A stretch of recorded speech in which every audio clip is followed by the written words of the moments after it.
로마서 12장 오늘 세 번째 강의입니다.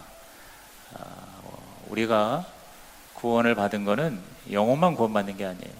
예수 믿고 구원받았다, 죽어서 천당 간다는 그것으로 끝나는 게 아니라 구원받은 다음에 우리의 삶이 그 자체가 바로 구원을 받는 거예요. 몸이 구원을 받습니다. 우리 안에 있는 모든 감정과 생각과 경험과 소유와 재능과 삶 전체가 바로 구원을 받아서 하나님께 드려지는 거룩한 산 제물, 산 제사가 된다, 이렇게 말씀하세요. 다시 말해서 그걸 헌신이라고 그래요. 예수님이 자기 모든 걸 드린 헌신처럼 우리도 주님께 모든 걸 드리는 헌신의 삶을 사는 것이, 그게 바로 구원받은 자의 삶이다. 우리가 구원받기 위해서 헌신하는 게 아니에요. 그러나 구원받았기 때문에 헌신하는 거예요. 이게 굉장히 중요합니다. 그래서 그 헌신은 먼저 하나님께, 주님께 헌신하는 거고, 그리고 주의 몸된 교회에 헌신하는 거다. 교회는 예수님의 몸이고 우리는 그 몸을 이루는 지체가 되고, 그래서 하나님은 우리 지체에게 각자 선물을 다양하게 주셨어요. 그걸 은사라고 그래요. 그 은사를 가지고 주의 몸된 교회를 섬기는 이 봉사가, 이게 바로 구원받은 자의 삶의 모습이다. 그러므로 여러분이 진짜 교회를 위해서 뭔가 한 가지 섬기고 봉사하고 헌신하는 진정한 하나님의 자녀가 되기를 주의 이름으로 축원합니다. 근데 그 하나님께 특별히 교회를 위해서 봉사하는데 하나님의 지침이 오늘의 본문이에요.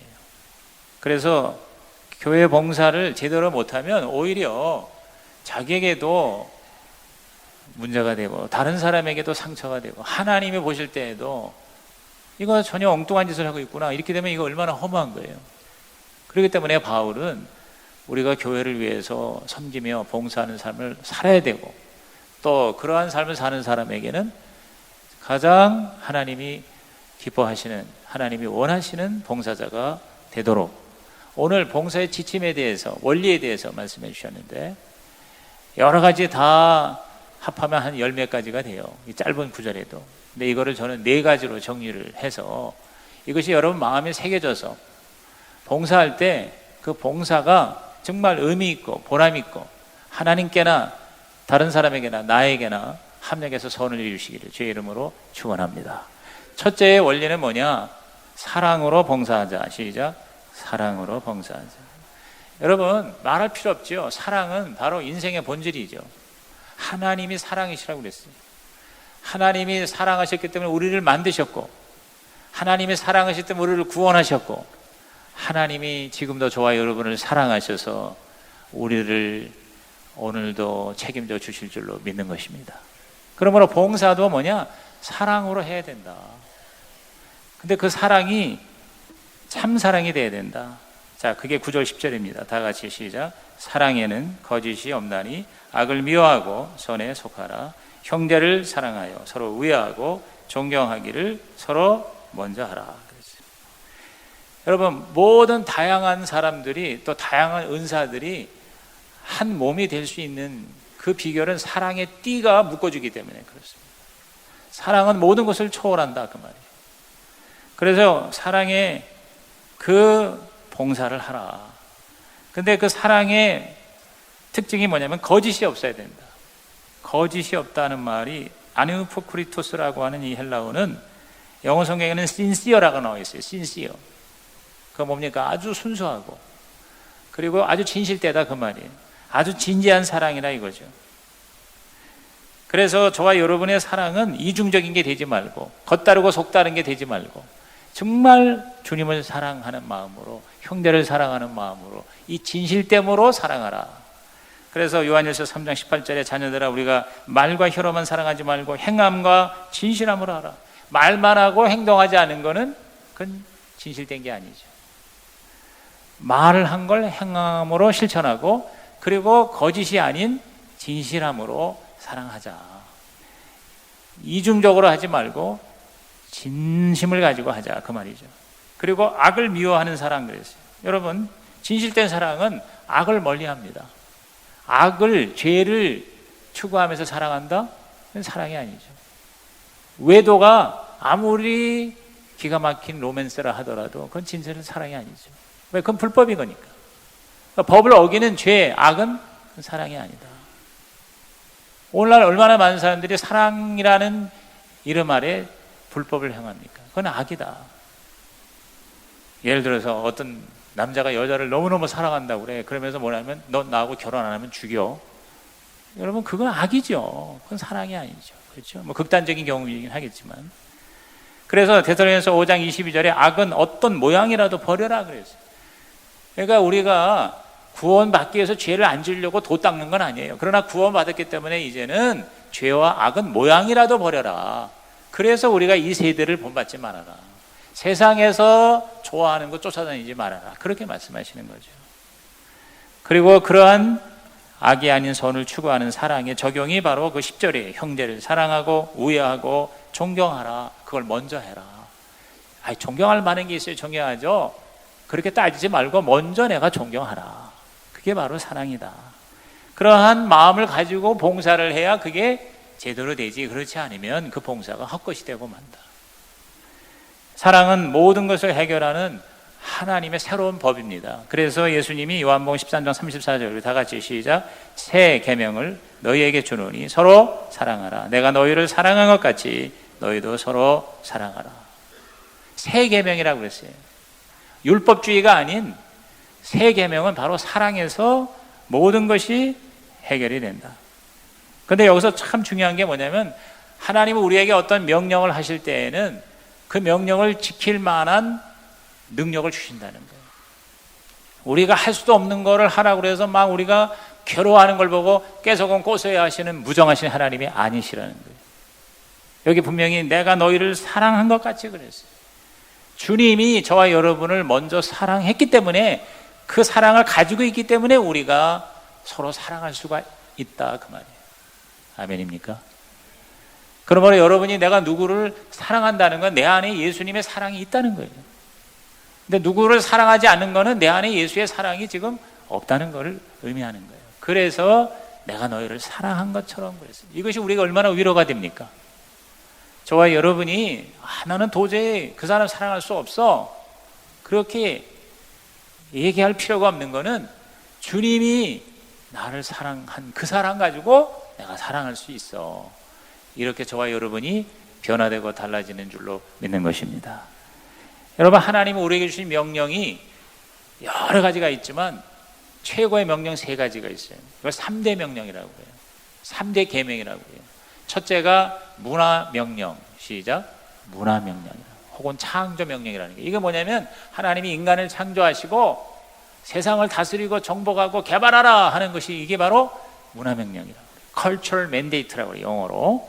자, 창세기 1장 28절이 바로 그 명령입니다. 같이 읽어봅니다. 하나님이 그들에게 복을 주시며 하나님이 그들에게 이르시되 생육하고 번성하여 땅에 충만하라. 땅을 정복하라. 바다의 물고기와 하늘의 새와 땅에 움직이는 모든 생물을 다스리라 하시니라. 아담과 하와를 짓고 나서 인간에게 모든 세상을 너한테 줄 테니 이거를 어떻게 해라? 개발하라. 생육 번성 충만 다스려라 그 말이에요. 그래서 우리 인간은 문화와 문명을 창조했잖아요. 근데 그것이 가능한 이유가 뭐예요? 인간이 하나님을 닮았어요. 인간을 창조할 때 하나님이 하나님의 형상과 모양으로 창조하셨다. 그러니까 우리에게 하나님은 창조의 능력을 주시고 명령하신 거예요. 창조하라고. 그러니까 인간은 할 수 있는 거예요. 그러므로 우리는 할 수 없다 그러지 말고 따라합시다. 할 수 있다. 이렇게 얘기가 가능한 거예요. 두 번째의 명령 계명이 바로 이 사랑 계명, 사랑 명령입니다. 자, 마태 22장 37절에서 39절에 모든 율법과 선지자의 핵심이라고 하는 강령이라고 하는 말씀 주셨는데 이거 암송 구절이에요. 다 같이 읽습니다. 시작. 예수께서 이르시되 내 마음을 다하고 목숨을 다하고 뜻을 다하여 주 너의 하나님을 사랑하라 하셨으니 이것이 크고 첫째 되는 계명이요 둘째도 그와 같으니 내 이웃을 내 자신같이 사랑하라 하셨으니. 마음을 다하고 목숨까지 바쳐서 뜻을 다해서 하나님 사랑하고 이웃 사랑하라. 이게 어떻게 가능해요? 나 혼자 살기도 힘들어서 죽겠는데 목숨까지 바쳐가면서 사랑하라? 그게 너무한 거 아닌가? 근데 너무한 게 아닌 것은 하나님이 먼저 저와 여러분을 마음을 다하고 목숨을 다하고 뜻을 다해서 사랑하셨잖아요. 아멘이 안 나온 거 보니까 사랑 못 받으신 분만 보이셨네. 그게 바로 예수님의 십자가예요. 하나님이 마음을 다하고 목숨을 다하고 뜻을 다하여 저와 여러분을 사랑하신 거예요. 그래서 내가 구원받은 거예요. 그래서 여기 이 자리에 여러분은 예배자로 부름받은 줄로 믿는 것입니다. 그러니까 이미 하나님이 나를 그렇게 사랑했기 때문에 그 사랑을 가지고 내가 사랑할 수가 있다는 거예요. 억지로 하나님이 하라는 게 아니에요. 할 수 없는 거를 하라는 게 아니에요. 우리는 하나님의 사랑을 받았기 때문에 사랑할 수 있는 거예요. 그러니까 이거는 두 가지를 의미하는 거예요. 여러분이 정말 사랑으로 주님과 교회를 섬기지 않는다면 진짜 하나님의 사랑을 내가 받지 않았다고 봐야 돼요. 그리고 두 번째는 내가 못해가 아니구나, 하나님의 사랑을 내가 받은 자구나 라고 여러분이 깨닫고 할 수 있다고 하는 믿음을 가지게 되는 거예요. 그 다음에 세 번째, 하나님이 주신 최고의 명령은 뭐냐면 전도명령이죠. 지상명령이라고 하는 거예요. 자, 마태복음 28장 19절에서 20절 말씀을 다 같이 읽어봅니다. 시작. 그러므로 너희는 가서 모든 민족을 제자로 삼아 아버지와 아들과 성령의 이름으로 세례를 주고 내가 너희에게 분반 모든 것을 가르쳐 지키게 하라. 볼지어다 내가 세상 끝날까지 너희와 항상 함께 있으리라 하시니라 그랬어요. 자, 모든 민족으로 제자를 삼으라. 땅끝까지 가서 복음을 전하라. 이것도 그냥 우리 혼자서 알아서 하라는 게 아니에요. 마지막 구절에 뭐라 했어요? 내가 너희와 항상 함께 하리라. 할렐루야. 하나님이 성령으로 저와 여러분에게 함께 하셔서 도와주시고 또 대신 일해 주시고 힘과 능력 주셔서 우리가 복음을 전할 수가 있게 하셨다 그 말이에요. 그러니까 이 명령은 할 수 없는 것을 하라는 게 아니라 할 수 있도록 하시고 우리에게 명령하셨다. 그러므로 여러분께서 이 세 가지 명령에 대해서 여러분이 항상 심사숙고해야 돼요. 그래서 여러분의 삶이 구원받은 자의 멋진 삶이 되기를 주의 이름으로 축원합니다. 사랑은 우리가 진짜 구원받은 증거일 수가 있습니다. 구원의 조건은 아니에요. 구원의 조건은 아니지만 구원의 결과라 그 말이에요. 그래서 요한일서 3장 14절에 우리는 형제를 사랑함으로 사망에서 옮겨 생명으로 들어간 줄을 알거니와 사랑하지 아니하는 자는 사망에 머물러 있느니라 그랬어요. 그러니까 내가 지금 주님과 주의 몸된 교회와 그리고 사람을, 영혼을 사랑하지 않는 것은 아직 나는 사망에 머물러 있을 수 있다, 이런 가능성이 있다는 것이죠. 그러므로 저와 여러분, 영생이라는 게 뭐예요? 영생이라는 거는 영원히 사는 것만 영생이 아니에요. 영원히 살고 영원히 존재한다는 거는 지옥에 가는 사람도 영원히 존재해요. 그러니까 시간적인 영생의 의미가 아니고 하나님과 함께 하는 것이 영생이고 하나님의 사랑이 나와 함께 있는 것이 영생이에요. 아멘입니까? 그래서 우리가 천국 가서도 영생이지만 이 땅에서도 여러분이 하나님의 사랑으로 살면 그게 바로 하나님의 영생이 되는 줄로 믿는 것입니다. 그러니까 구원은 저 멀리 구만리 장천에가 구원이 아니라 지금 here and now, 여기서 지금 내가 구원을 이미 경험하는 거예요. 여러분의 가정이 하나님의 사랑으로 서로를 섬기면 그게 바로 뭐예요? 가정천국이죠. 여러분의 교회가 정말 지지고 볶고 싸우는 게 아니라 서로 사랑하고 서로 섬기고 서로를 위해주는 아름다운 한 몸의 공동체가 되면 그게 교회 천국이죠. 여러분의 일터가 정말 일하는 사람들이 한마음 한뜻이 되어서 하나님의 영광을 돌리는 그런 동료가 된다면 그것이 바로 일터 천국이 되지 않겠습니까? 오늘 여러분이 바로 사랑으로 섬기는 천국의 삶이 되시기를 주의 이름으로 축원합니다. 두 번째, 우리가 교회를 봉사하는 데 있어서 원리는 열심으로 봉사라는 거예요. 열정으로 봉사하자. 시작. 열정으로 봉사하자. 그게 11절입니다. 읽어볼까요? 부지런하여 게으르지 말고 열심을 품고 주를 섬기라 그랬어요. 여러분, 사랑하면 열심이 생겨요.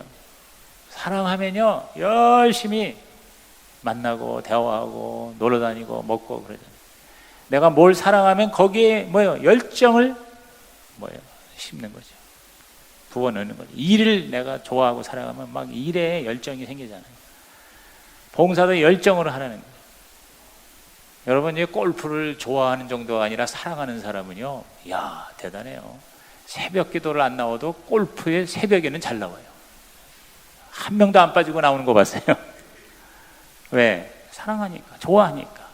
그러니까 사랑은 바로 열정을 우리에게 갖게 하는 것이죠. 열정이란 뭐예요? 초점을 맞추는 거예요. 하나님의 뜻에 내가 집중하는 거예요. 선택과 집중은 모든 성공의 핵심이고 요체 아닙니까? 우리가 하나님의 그 뜻, 하나님의 그 목적이라는 것에 선택을 하고 거기에 내가 뭐예요? 열심으로 최선을 다하는 거예요. 집중하는 거예요. 올바른 방향에 빠른 속도는 효과와 효율 두 마리 토끼를 다 잡는 겁니다. 여러분, 효과와 효율이라는 게 뭐예요?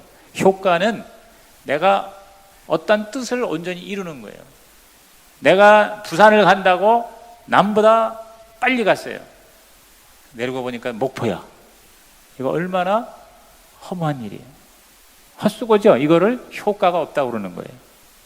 근데 내가 부산을 가는데 제대로 가는데 그냥 휴게소 들렀다 한잠 자고 가고 속도도 슬슬 가고 그렇게 가는 게 아니라 집중해서 남보다 빨리 갔어. 5시간 가는 걸 3시간 반에 갔어. 이거는 효율이 높다는 거예요. 효과와 효율의 차이죠. 우리는 효과, 효율이 다 좋아야 돼요. 우리 인생에 분명한 방향, 목적 제대로 가는 효과적인 인생이 될 뿐만 아니라 짧은 그 우리의 삶에 가장 풍성한 결과를 나타내는 효율적인 인생도 하나님이 원하시는 것이다. 믿으시면 아멘 하시기 바랍니다. 그러니까 열심히 바로 그러한 효율적인 삶을 살게 하는 거예요. 사랑이라고 하는 효과에 열심이라고 하는 효율이 붙을 때 그때 최상의 열매가 나타난다. 이 열심을 품는다는 것은 이 제오라고 하는 열심이라는 말은 불을 의미해요. 불쾌하는 마음. 여러분, 성령을 받으면 불이 생겨요. 열심이 생겨요. 그래서 enthusiasm이라고 하는 그 열정이라는 영어 단어는 N 플러스 데우스의 합성어예요. N이 아니란 뜻이고 데우스는 God, 즉 하나님, 신이란 뜻이에요. 그러니까 신 안에 있으면 뭐예요? 신들렸다고 그러죠. 신들리면 뭐 제정신이 아니야. 얼마나 여러분 집중하고 열정이 있습니까? 근데 우리는 귀신 들린 자가 아니라 성신 들린 자. 하나님의 영이, 성령이 우리 가운데 임하면 불이 붙고 열정이 생기고 열심으로 주님을 섬기게 될 줄로 믿는 것입니다. 그래서 여러분은 물세례만 받는 게 아니라 중생만 하는 게 아니라 불세례도 받아야 되는데 그게 뭐냐면 성령 세례예요. 그래서 성령을 받으라는 거예요. 아무리 옆에서 얘기하고 시켜도요 꼼짝도 안 해요. 그런데 성령 받으면요 시키지도 않았는데 새벽에도 나와서 기도하고 나가서 복음도 전하고 교회를 위해서 봉사도 하고 이거 여러분 성령이 불을 줬기 때문에 그래요. 오늘 여러분이 그러한 불이 다시 타오르기를 주님의 이름으로 축원합니다. 디모데후서 1장 6절에 그러므로 내가 나의 안수함으로 내 속에 있는 하나님의 은사를 다시 부릴 듯하기 위하여 너로 생각하게 한다 그랬어요. 여러분 지난주에 우리가 은사를 배웠는데 은사를 받아도 그거를 내가 불을 태워서 열심히 섬기지 않으면요 그게 소멸해 버려요. 없어져 버려요. 그런데 계속 은사를 가지고 주님을 섬기면요 불이 점점 붙어. 그래서 처음에는 요만한 은사가 나중에는 커지게 돼요. 그래가지고 많은 일을 더 감당할 수 있게. 그래서 하나님이 있는 자에게는 더 주고 없는 자는 빼앗는다는 말이 그 말인 것 같아요. 여러분 힘은 쓸수록 느는 거 아닙니까? 여러분의 불이 붙기를 바랍니다. 내 자신의 은사가 불이 타서 교회와 다른 사람을 섬길 때 저 서서평 선교사와 같은 짧지만 아름다운 참으로 수많은 사람에게 지금도 살아서 영향력을 끼치는 리더의 삶을 살아가시기를 주님의 이름으로 축원합니다. 여러분 기독교는 열심의 종교입니다. 열심의 특징입니다. 하나님이 열심의 하나님이고 열정의 하나님이기 때문인 것입니다. 그런데 오늘날 이 열심과 첫사랑이 너무나도 식어져 있죠. 우리 이 기독교가 지금 굉장히 침체해 있습니다. 왜? 열심히 사라졌어요. 옛날처럼 그렇게 기도하러 나오지 않습니다. 새벽에도 철야에도 지금 점점 사람이 나오지 않습니다. 주님을 위해서 헌신하고 섬기고 하는 것도 뭐요? 다 식어져 있어요. 지금 부흥하는 데는 2단이에요. 2단. 여러분 2단은요 열정이 있어요. 열심히 있어요. 잘못된 방향이에요. 잘못된 교리예요. 하나님의 뜻이 아니에요. 그런데도요 열정이 있으니까 우리를 이기는 거예요. 뭐 요새 신천지니 하나님의 교회니 여호와의 증인이니 대순진리니 여러분 뭐 불처럼 일어납니다. 왜? 열심히 있는 거예요. 그들의 열심은 광신적이에요. 집 팔아 못 팔아 다 팔아가지고 그냥 뭐 몸을 던지는 거예요. 그러니까 뭐요? 지탄을 받으면서도 2단이면서도 2단에게 달을 이자 끝단자 겉은 비슷해. 처음에는 다 예수님 같아. 그런데 나중에 달라지는 거예요. 그렇게 잘못된 교리인데도 열심히 쓰니까 여러분이 이기는 거란 말이에요. 오늘 우리는 여기에 도전을 받고 저와 여러분이 우리의 열심과 열정이 사라져가지고 그냥 믿는 건지 안 믿는 건지 이게 도대체가 물인지 술인지 모르는 라오디게아의 교회가 되지 아니하도록 우리 한번 다시 주님 앞에 새로워지는 이 한 주간이 되기를 주의 이름으로 부탁합니다. 계시록 3장 15절 16절에 내가 내 행위를 아노니 내가 차지도 아니하고 뜨겁지도 아니하도다. 내가 차든지 뜨겁든지 하기를 원하노라. 내가 이같이 미지근하여 뜨겁지도 아니하고 차지도 아니하니 내 입에서 너를 토하여 버리리라 그랬어요. 얼마나 무서운 말이에요. 여러분이 요새 이제 날씨가 더워지니까 커피를 아이스 커피를 많이 마시잖아요. 근데 커피집에 가면은 아이스 커피 할까요? 아니면 뜨거운 핫 커피 할까요? 그래요. 그러면 뭐 어떤 사람은 아무리 날씨가 더워도 나는 뜨거운 커피, 또 아니 나는 차가운 커피. 차가운 커피와 뜨거운 커피가 잘 팔리지 미지근한 커피는요 팔리지를 않아요. 그렇잖아요. 미지근한 커피는 맛도 없어요. 그러니까 여러분이 이 커피를 연상하면 이 말씀이 의미가 뭔가를 좀 실감하지 않을까 싶어요. 차든지 뜨겁든지 하라. 그렇게 주님이 말씀하시는 거예요. 오늘 우리들은 인간적인 열심을 뛰어넘는 성령의 열심과 열정이 회복되기를 주의 이름으로 축원합니다. 아무리 애를 써도 한계가 있어요. 성령이 나로 해주시되 그래야 그 열심이 뭐냐? 좋은 효과가 나타나요. 나도 기쁘고 다른 사람도 유익하고 무엇보다 하나님이 영광을 받게 될 줄로 믿는 것입니다. 근데 그 열심이 성령의 열심이 아니면요 자아중심적인 열심이 돼요. 그래가지고 딴 사람이 들어오지도 못하게 자기가 독점을 해요. 많은 교회가 텃세가 있는 이유가 바로 그겁니다. 몇몇 사람은 엄청나게 열심으로 일합니다. 헌신합니다. 그런데 그들은 텃세를 부립니다. 자기들이 주도권을 잡으려고 합니다. 누가 들어오는 거를 허락하지 않습니다. 그래서 교회가 더 크지를 못하는 거예요. 오늘 저와 여러분이 이 열심은요 정말 자기를 위한 열심이 아니라 주님을 위한 열심, 그리고 다른 사람을 위한 공동체를 위한 열심이 성령님이 주시는 열심이 되는 줄로 믿는 것입니다. 예수님이 그렇게 사셨어요. 누가복음 10장 21절에 그때 예수께서 성령으로 기뻐하사 그랬어요. 여러분 예수님이 하나님의 아들이시고 하나님이신데도 불구하고 성령님의 도움으로 일하셨어요. 그리고 성령님으로 기뻐하셨어요. 오늘 우리도 예수님을 닮아서 저와 여러분이 성령의 기쁨과 열심이 저와 여러분을 하나님의 아름다운 산 제사로 드려주는 봉사자가 되기를 주의 이름으로 축복합니다. 세 번째 봉사의 원리는 힘들어도 봉사하자. 시작. 힘들어도 봉사하자. 그게 12절입니다. 소망 중에 즐거워하며 환난 중에 참으며 기도에 항상 힘쓰며 그랬어요. 여러분 사랑이 있으면 열정이 생길 뿐만 아니라 사랑이 있으면은요 잘 참아요. 사랑하기 때문에 참는 거예요. 자식이 말이에요 말을 안 듣고 자꾸 딴짓을 해요. 그러나 부모가 자식을 사랑하기 때문에 그걸 끝까지 참고 기다리고 인내하는 거예요. 사랑의 속성이죠. 당시 초대교회는 너무 어려웠어요. 특히 예수 믿는 거 핍박을 받았어요. 환란이 대환란이었었어요. 여러분 이 로마서의 배경시대가 바로 네로 황제 시대예요.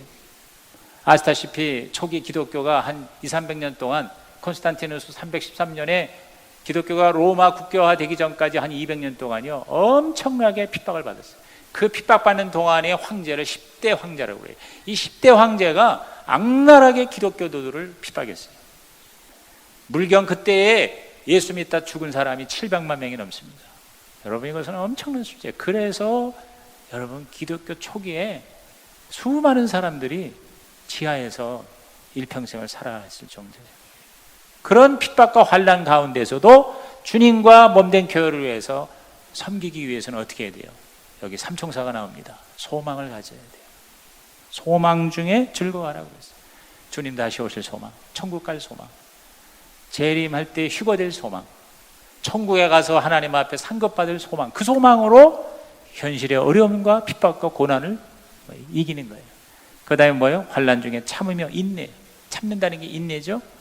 그리고 기도에 항상 힘쓰며 기도해요. 그래서 따라합시다. 소망, 인내, 기도. 이것은 뭐냐? 어려움을 극복하는 삼총사예요. 오늘 우리가 봉사하다 보면 어려움이 다가와요. 가장 큰 어려움은 뭐예요? 인정을 못 받아. 내가 열심히 하는데 사람들이 나를 인정해 주지 않아. 그리고 오히려 나에 대해서 수군거려. 열받는 거죠. 다 때려치고 싶은 거예요. 그리고 봉사하다가 상처를 받아. 상처를 주기도 하지만 받기도 해. 그래서 많은 사람들이 교회에 그냥 예배만 참석하겠습니다. 왜? 옛날에 내가 봉사하다가 상처받아서 나 이제 봉사 안 해요. 이런 사람들이 많아요. 여러분, 그것은 진정한 봉사자가 아니에요. 분명히 말했어요. 어려워도 참으라는 거예요. 중단하지 말라는 거예요. 계속 해라는 거예요. 시험이 들고 갈등이 생길 수도 있어요. 그럴 때 이 모든 것을 저와 여러분이 예수님을 닮아가는 자화상으로 극복하시기를 주의 이름으로 축원합니다. 우리는 다른 방법이 없어요. 소망을 가져야 돼요. 언젠가는 잘 될 것이다. 언젠가는 내가 회복이 될 것이다. 이렇게 소망을 갖는 거예요. 그리고 궁극적으로 천국의 소망이 있잖아요. 그리고 뭐예요? 힘들어도 뭐예요? 참으라는 거예요. 참는 거예요. 인내해요. 그리고 기도하는 거예요. 하나님 앞에 기도하는 거예요. 여러분이 기도하면서 봉사하면 하나님이 지켜주실 줄로 믿습니다. 근데 기도하지 않고 일만 열심히 하면 반드시 탈진이 돼요. 탈진이 되고, 그 다음에 허무함이 생기고, 그리고 억울함이 생기고, 다 그만두고 싶은 마음이 드는 것은 왜 그러느냐? 하나님과의 관계가 지금 내가 위험신호라는 거죠. 저와 여러분이 이럴 때 눈물로 하나님 앞에 나와 부르짖어 기도하면 하나님이 직접 저와 여러분을 위로해 주시고 인정해 주시고 새 힘을 주실 줄로 믿는 것입니다. 마지막 네 번째 봉사의 원리는 나누면서 봉사하자. 시작. 나누면서 봉사하자. 이게 13절입니다. 성도들의 쓸 것을 공급하며 손 대접하기를 힘쓰라 그랬어요. 그 당시에 초대교회는 굉장히 가난한 교회였어요. 뭐 우리나라 초대교회도 그랬죠. 그래서 교회에서 유무상통하며 필요를 채워줬습니다. 또 그 당시에는 여관이나 호텔이 없었기 때문에 여행자들이, 나그네들이 교회를 찾아와서 거기서 숙식을 해결했습니다. 교회라야 가정이에요. 가정교회였어요. 당시의 초대교회 유무상통의 진정한 공동체의 모습은 사도행전에 잘 나와 있습니다. 사도행전 2장 44절 45절에 믿는 사람이 다 함께 있어 모든 물건을 서로 통용하고 또 재산과 소유를 팔아 각 사람의 필요를 따라 나눠주었다 그랬어요. 네 거 내 거가 없었어요. 그냥 필요하면 다 같이 쓸 수 있었어요.